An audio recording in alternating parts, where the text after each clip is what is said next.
This is eCoffee with Experts, where marketers and founders share what's actually working in SEO, AI, and digital growth. Grab your coffee and fuel your mind as we chat with top minds about their wins, struggles, and lessons you won't find in a blog post. Brought to you by Digital Web Solutions, we bring real talk to help you grow your business, one episode at a time. Let's get started. Maria Harrison with Bullseye Marketing as the president and co-owner. Welcome to the show. Thanks so much for having me today, Austin. I'm thrilled to be here. You're very welcome.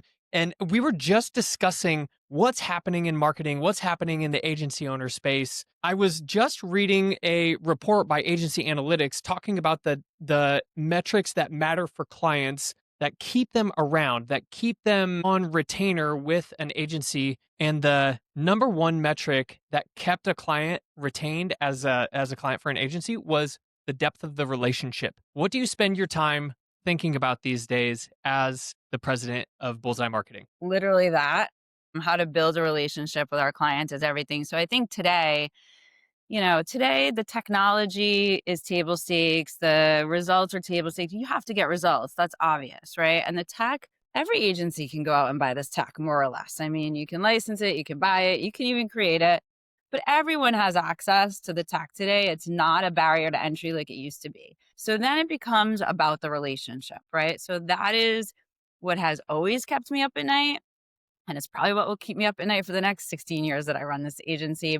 How do we develop a relationship where the client knows that we care, and we do, we care deeply, not just about the results they're getting, but about the pain they're going through as a client, right? They have challenges. Also about how can we make their lives easier? And to do that, we have to understand kind of the inner workflow of their own organizations, the sense of urgency that their own organizations work with or don't work with, which can also be challenging, but really letting them know that we're here to support them and make them look like heroes to their boss, right? Whether their boss is the CMO, the vice president, the CEO, or in some cases, we're working with the C-suite. So then making that C-suite look like heroes to their board. And I think, over the years, what has differentiated us is that my partner and I come from a corporate background. We don't come from a strong agency background. I worked some agency before I founded Bullseye, but more experience on the corporate side. And so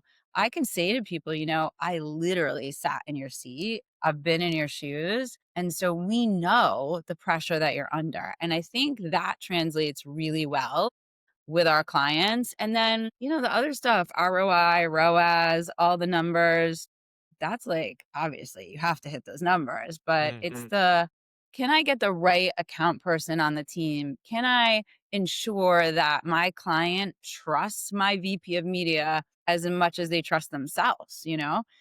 That's a much tougher thing to build with clients, but it is the crux of any successful agency, in my view.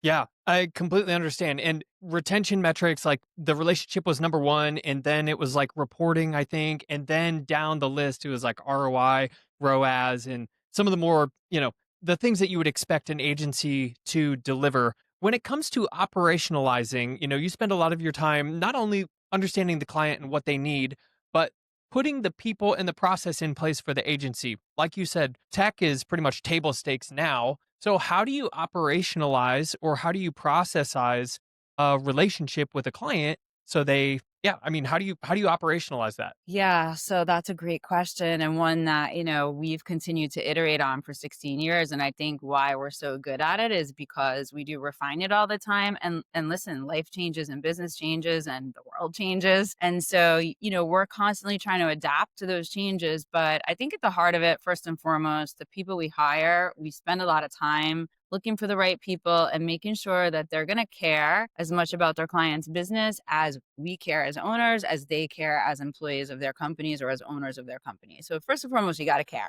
You have to be super passionate about what you're doing. But then to really answer your question more directly in terms of operationalizing it, process is everything in an agency. So how do we do that, right? So we try to really set the expectations very clearly for what you will get with Bullseye from the onset. So in terms of how long will it take to see results? How much will it cost to see results in different channels? What kind of partnership do we need from them or their IT team? Because in some cases, we're maintaining the sites, but in a lot of cases, big enterprises are maintaining their own sites. And so what kind of support and relationship do we need with those stakeholders? So we try to set those expectations, not from when our contract is signed, but literally from our first conversation with them, from way before they're a client. So expectation setting is a huge part of our processes.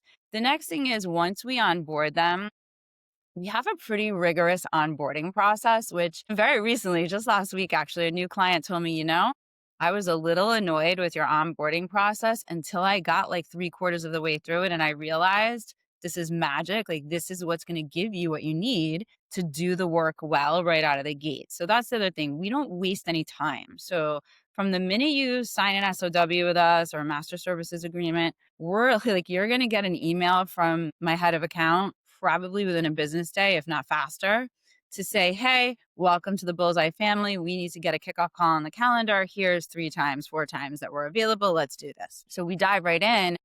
And then we have systems and tools in place to gather the information we need from them in an organized way so that we know what information do they have, what data do they have, how do we access it, how do we use that data to then craft a strategy for them. Because if you've ever worked in digital marketing, you know that just getting your arms around the data, the creative, the content, the underlying technology of a website, all of that can be very challenging. So we've processized that, if that's a word, we've turned that into a process. And so with that process, we've been able to really streamline the effort that it takes us to get the information, the effort it takes them to provide it, because they don't have to remember, oh, I need to provide access to Facebook because I hired them to do that work. Or I need to give access to, no, our onboarding intake does all of that for them. So that's key to, I think, really getting off on the right foot. And then as we move through the relationship, really keeping up with their changing needs, what they started with and where they want to go may stay the same over the course of a year or 5 years, or it may change drastically depending on environmental factors, geopolitical factors, economic factors, right? There's a lot of things that can impact the shifts in a business. And so we try to come to the table very educated so that when we get in a call with them, let's say, for example, real estate is a huge industry that we work in. Real estate in the South Florida market is wild. It's been intense since COVID. Really, it's been very intense. It's always been intense, but COVID has definitely changed the market. It was very hot during COVID, and it's a little lukewarm right now. And so that has changed how people are buying properties, how we're marketing properties, what we're saying. But we come to the calls ready with that data. So we can really talk to the clients, like, where are you feeling pain? Where are you seeing opportunity? How can we marry your digital strategies to that? So being very educated. And then this last one, I feel like I'm really going to give away 2 key secrets, maybe. I think a lot of agencies wait to share good news and bad news with their clients, right? The agency people who are running your search accounts, running your meta accounts, they're in the weeds of it every day, or they should be. So they might know early on that they've had a big win for you, or they might know early on that they've had a big loss for you. And I think there's a tendency in agencies to hold that data until their next scheduled meeting. Oh, we have a meeting in a week. I'll tell the client then. I have a meeting in 2 weeks. I'll tell the client then. Clients need information now. Like, they need to know this, especially if something's going wrong, even more so, I think, than if it's going right. And so to own that and to say to them, hey, this ad set that we tested, this audience that we tested, it's not working. We need to pivot. Here's our recommendation. And we'll shoot them an email, or we'll do a quick call, or we'll even be in Slack with some of our clients, right? How do we make adjustments on the fly? So I think that's one part of the secret sauce where they really know we care about them and the outcomes that we get for them. So that's one thing. Of course, we try to share good news almost in real time, because that's exciting for everybody. It's a good feeling for them, but it's also a good feeling for my team that the work they're doing matters and it's working. And then the last thing, really secret sauce, but I'll tell you, clients are humans, right? They're not, you think of them as a business, like, oh, I have this big XYZ real estate company as my client. Sure, it's great to have them on my roster. I love being able to use their logo and reference them as an account. Great. But at the end of the day, you're working with people and they have stressors just like we have stressors. And so, when clients go through challenges, we have a client going through a huge challenge right now that was very unexpected. And our client partner, she's very stressed at the moment. And so out of the blue, we do these little like happy moments for our client that they're probably never expecting. We sent her a gift card to go to a spa for the day. Like you need a little revitalization and reset sometimes. Like work is stressful. We get it. You're having a really bad 2 weeks for a woman. Get out. Or I had a client who was having a bad day one day at work, and I just finished a conference call in the conference. This is back in the days when we had an office. Finished a conference call in the conference room and then walked to my office, and I just shipped her a floral bouquet. And I said, things will look up. This is temporary. But that Mm. kind of stuff, it makes them feel like you see them as humans and not just as a number. And I think that's been really critical to our success. Wow. You just spilled the beans. I'm sorry to say, but I'm also very grateful that you did.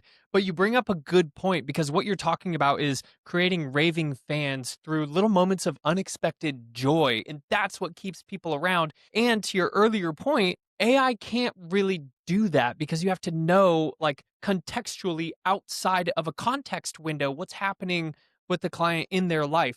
Like you said, I mean, you can see a business maybe that's on the NASDAQ or the Dow Jones, or, if you're dealing with big public companies, that's fine. But really, you're talking with Jason in the marketing department who has a wife and a sick 2-year old. It's like, yes, this is where the real connection happens. This is what marketing is.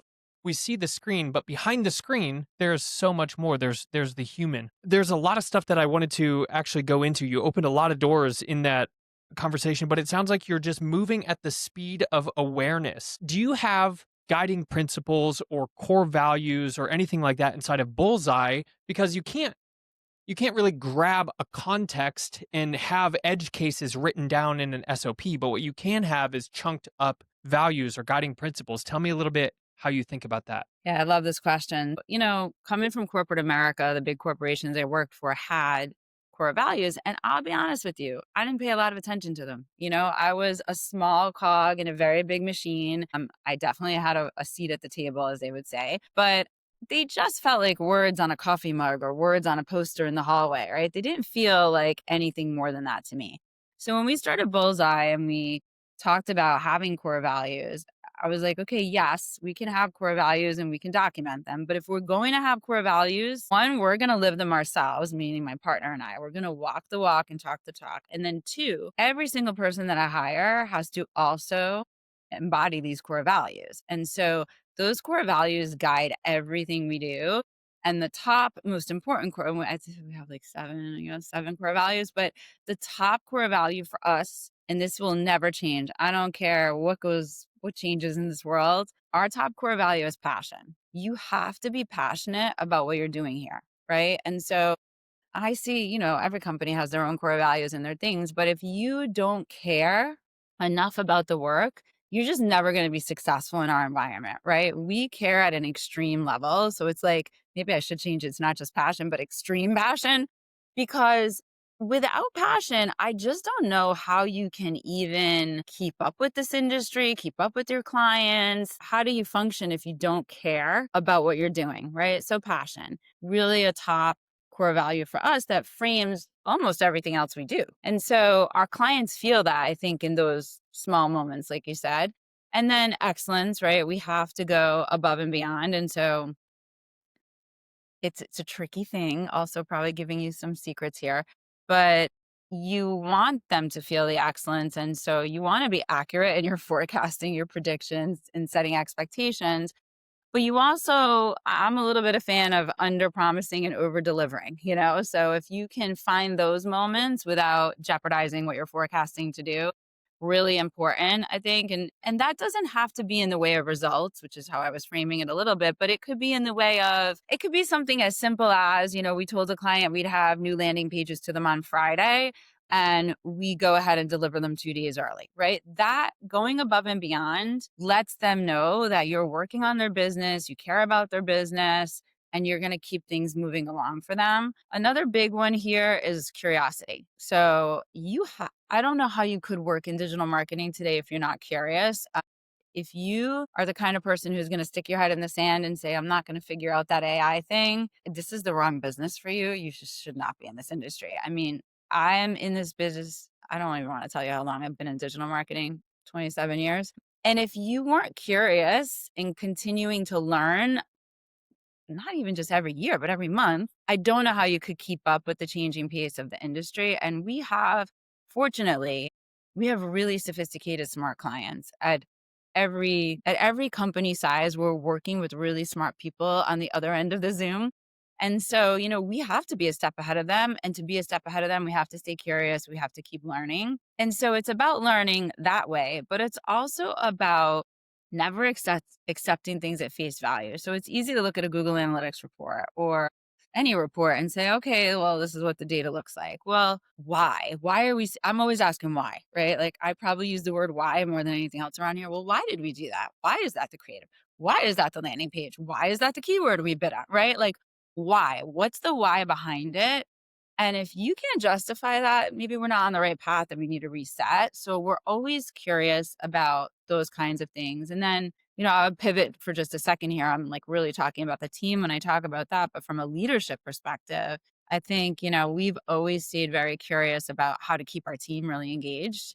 We've also stayed really curious about how to continue to satisfy clients with the soft services. And so, I would say that's why we're always evolving, always looking at, what are the expectations being set by the industry and how do we exceed them all the time. So, I mean, there's more, but those are really like the top three that probably we talk about the most.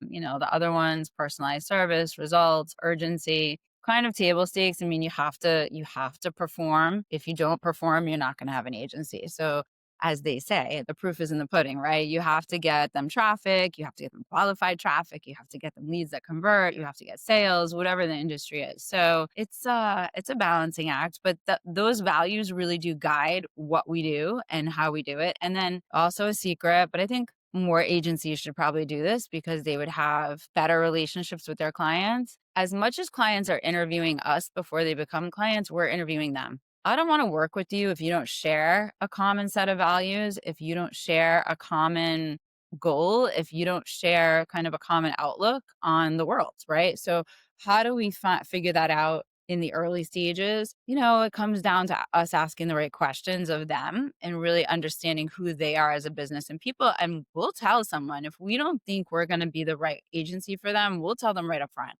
Like, we're not set up to handle your kind of business. And that could be for any reason. It could be, they could just not be nice. That could be one reason. We won't tell them that. But it could be, it could be just they have, in our view, unrealistic expectations, or maybe have budget, but not quite enough budget to make the changes that they want to make and do the things they want to do. And so we're not structured to handle very small accounts, right? Because of the processes that we have to execute our services. So we're not going to be a good fit for a local mom and pop, let's say hair salon, or a local restaurant.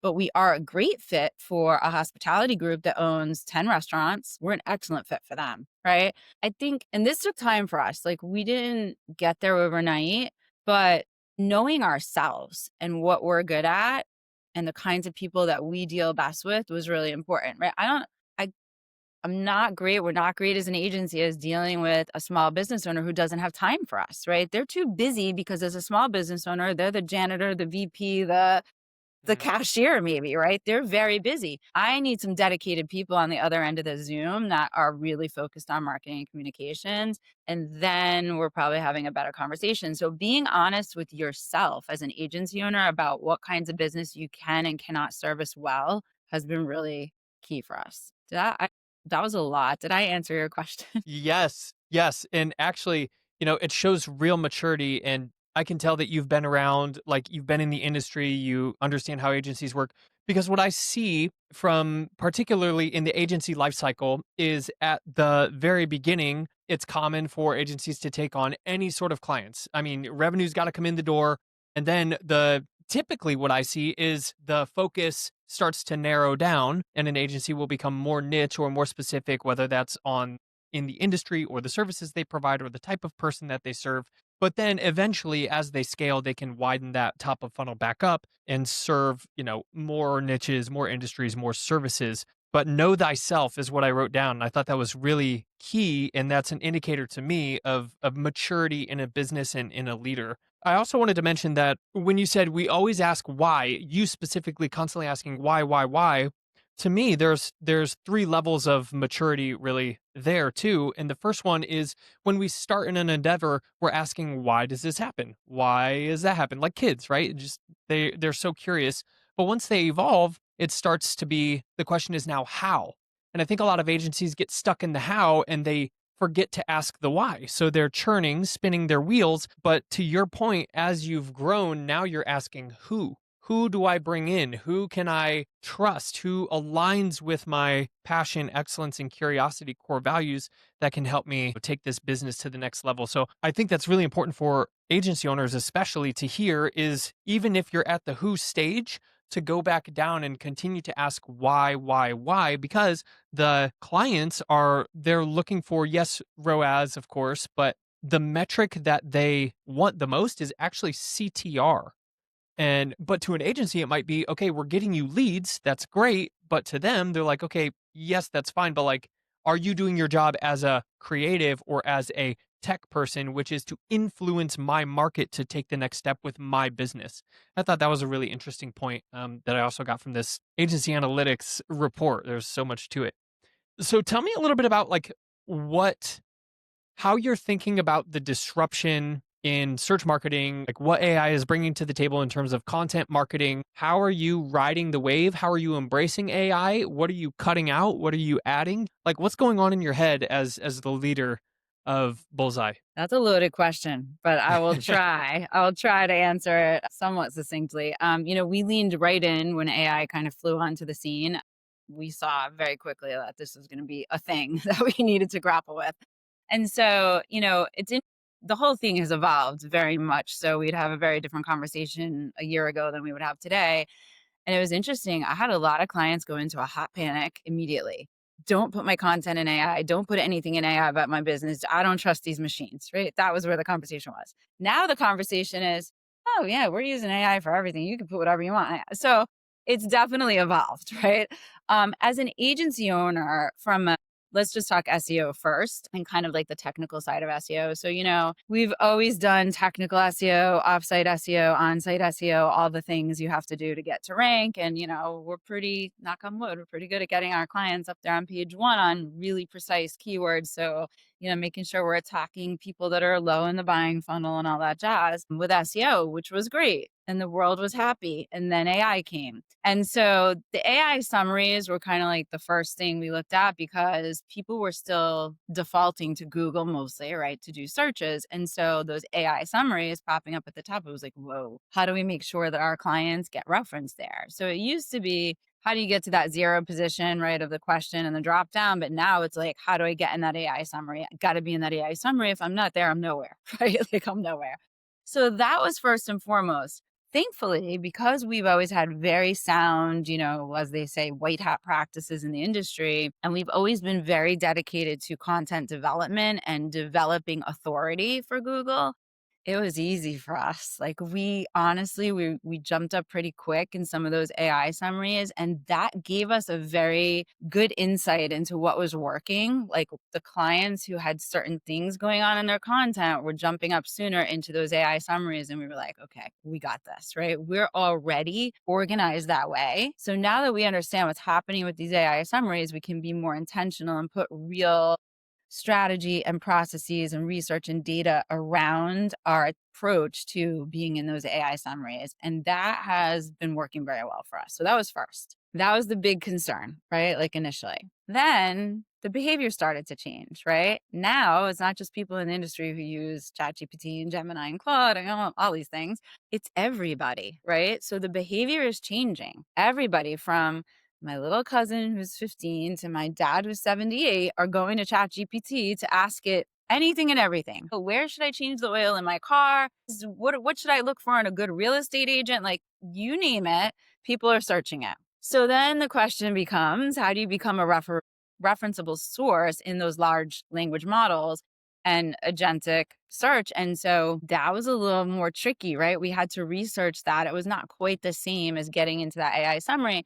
But it did ultimately come back to content, right? Being an authority on your subject and signaling that authority correctly to the LLMs critical. And so, again, because we were grounded, we had a foundation in strong content development and developing authority for clients, it wasn't that big of a leap for us. I can't speak for what other agencies have gone through with this, but for us, we went from, no one ranking in AI because it wasn't a thing, to many clients ranking well for really key terminology. And we're seeing the fruits of that now in referring traffic, right? So we're seeing the referring traffic.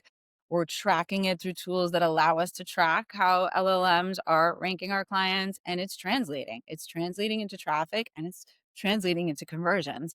And I would encourage marketers to think about this as a web, no pun intended, a web, an ecosystem, right? Of all these things work together. So as soon as you get credibility in Google for regular SEO listings and then for AI listings, and then you get credibility with the large language models and link there, they all signal to each other trust and authority, right? So the more you can have, the better. It's only going to help you. So that's really how we approached it from an SEO perspective. It was not a big jump for us. I'm not saying it was easy, but it was not a big change in how we thought about approaching optimization for our clients. So that was good news. There was a second part to your question, which I'm already not remembering. So can you repeat that second part? I'm sorry. No, actually, I think this is a good place to dive in a little bit deeper. And I know we're short on time here. There's no hard stop or anything, by the way. But LLM visibility and AI overviews are similar, but they're different. So I'm curious. You mentioned some of the content strategies and how you're able to build authority so you can get exposure in AI overviews from Google and LLMs like ChatGPT, Gemini, etc. I'm curious if you're willing to share what some of those strategies are. Yeah, man. I mean, I don't think this is like so proprietary or such a secret. I think plenty of agencies are doing it. So, it really comes back to user behavior, right? How do users interact with these tools? And so, if you just think about the way the user has historically used Google, the history would say, you might go and type in a question, but you also might just go and type in a search phrase, right? You're typing in kind of shorter phrases in Google because that's how you've been conditioned to use it for, what is it, 20 something years old now, right? So that's how you grew up using Google that way. And so you continue to use it that way. And so therefore, we have to optimize to those searches, right? So that's not a big shift in user behavior. It's just a shift in, do you have the right authority on the content to be viewed favorably enough to get into that AI pack? And if you've been doing your job as an SEO for the past X number of years that you've owned your business, this should not be hard. You should almost be naturally coming up there. Not always, but for the most part.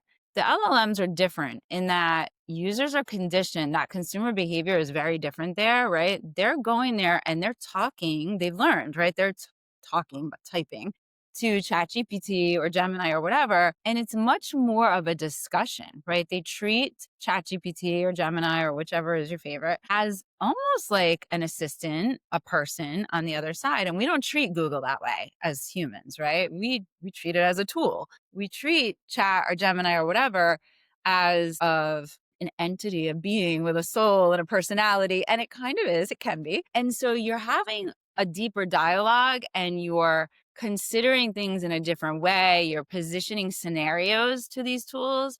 You're not positioning scenarios to Google. So as an SEO or an AEO, you have to really think about what are the scenarios that somebody might go and ask those tools about where I would want to be referenced, right? Where my company should be a referenceable source. And so first you can think about it, but then there are tools that allow us to see what kinds of conversations people are having with the LLMs. And then we start to base our strategy, our content development strategy around those conversations, right? So, let's just say you sell, I don't know, hairstyling tools, right? And so are people just going to ChatGPT and typing in, best flat irons for 2025 Christmas gifts? Oh, they're going to type that into Google. But if they go to ChatGPT, they are going to ask something more detailed, like which flat iron will cause the least heat damage to my hair. And by the way, I have this type of hair. It's curly, it's this, it's that. When I've used other tools, this is what's happened to my hair, right? We give the tool a scenario and then we get the response. So for us, that's changed a little bit and impacted the types of blog topics that we develop, the types of evergreen content pages that we develop, the types of product descriptions that we put on product pages for our e-com clients. It's also changed seasonality marketing for us, right? So we have a lot of hospitality clients. Of course, they have peak seasons and low seasons, and not just here in South Florida, but all around the world we market. And so their seasonality changes. And we look at, people are not just saying best hotel in Miami, which is what they might search in Google, but instead they're going to Gemini and they're saying, I'm coming with a family of 6, 2 parents in their mid 50s, 2 children who are 14 and 18, the grandparents who are, here's all the activities they like to do on vacation. Tell me the best hotel for us in Miami Beach. Very different than best hotel in Miami. And now it's up to the user to have to go and search all those scenarios and read and research. ChatGPT or Gemini is going to spit out, okay, we looked at 75 pieces of content. Here's what's the right solution for you for travel. And so that is changing how we think about blog topics, think about that evergreen content that we want users to find when they present those kinds of scenarios to AI tools. Yeah, man, content is king for authority, right? I'm curious, just before we part ways today, how else are you or like you have the on-page content, right? The on-site, you have the technical pillar, and then you also have the off-site pillar. Like, how are you thinking about building authority with off-site strategy? And is it different than traditional SEO or I mean, is it different than traditional SEO? I think, again, if you've had a solid foundation of an offsite SEO strategy for the last 15, 20 years, you're in a good spot, right? You're Mhm. already probably ahead of the game. So if you've employed kind of what I'll call traditional offsite SEO tactics, like driving high quality backlinks, like ensuring NAP, name, address, and phone number are consistent across the web and all your directories, if you've done things like that, if you've positioned yourself as an authority to be a resource for media outlets, all those things are going to contribute to that offsite pillar. Has that really changed for AI LLM? Not as much as the way people search. I think that's changed it more than changes to offsite SEO, in my opinion, haven't been as drastic yet anyway. Now that could change, just like everything changes, but yet it hasn't been as drastic. Yeah, thanks for sharing that. And that's the motif that I hear over and over is SEO is not dead, it's just evolving. And a lot of the same foundations are still at play. If you have great authority, you're, like you said, in a great position. Maria Harrison, where can we find more about you and more about Bullseye Marketing? Yeah, so you can find more about my agency at bullseyestrategy.com. You can obviously find us on all the socials, Facebook, Instagram, but of course, LinkedIn for people who are really looking to maybe engage with an agency like ours. But bullseyestrategy.com will give you all of our services, everything we do, case studies, history, our core values to see if you're a match, all of it. Amazing. Well, thank you very much for being a guest, and we will see you next time. Thank you so much for having me. This was a lot of fun.